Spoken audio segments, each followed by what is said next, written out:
NCP সহ ১৪৪টি দলের আবেদনে ত্রুটি, সংশোধনে ১৫ দিনের সুযোগ। রাজনৈতিক দল হিসেবে নিবন্ধন পেতে নির্বাচন কমিশনে আবেদন করা ১৪৪টি দলের কোনোটি প্রাথমিক বাছাই উত্তীর্ণ হতে পারেনি। এর মধ্যে জাতীয় নাগরিক পার্টি এনসিপিও আছে। এ অবস্থায় সবগুলো দলকে ১৫ দিন সময় দিয়ে ঘাটতি পূরণের চিঠি দিচ্ছে নির্বাচন কমিশন। মঙ্গলবার ১৫ জুলাই ইসির অতিরিক্ত সচিব কে এম আলী নেওয়াজ তথ্য জানান। তিনি বলেন, প্রথম ধাপে ৬২ দলকে চিঠি দেওয়া হবে, পরবর্তী ধাপে অন্যান্য দলগুলোকেও চিঠি দেওয়া হবে। এক্ষেত্রে ১৫ দিন সময়ের মধ্যে যেসব ত্রুটি আছে তা পূরণ করতে হবে। এর আগে গত ২০ এপ্রিল পর্যন্ত নিবন্ধন প্রত্যাশী দলগুলোকে আবেদন জমা দেওয়ার আহ্বান জানিয়ে গণবিজ্ঞপ্তি জারি করেছিল ইসি। পরে মেয়াদ ২২ জুন পর্যন্ত বাড়ানো হয়। ওই সময় পর্যন্ত ১৪৪টি দল নিবন্ধন চেয়ে আবেদন করে।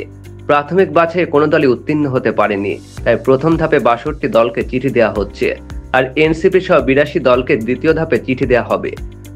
নতুন দলের ক্ষেত্রে ইসির নিবন্ধন পাওয়ার শর্তগুলো হলো: এক, দলটির একটি সক্রিয় কেন্দ্রীয় কার্যালয় থাকতে হবে। ২, কার্যকর কমিটি থাকতে হবে কমপক্ষে ১/৩ প্রশাসনিক জেলায়।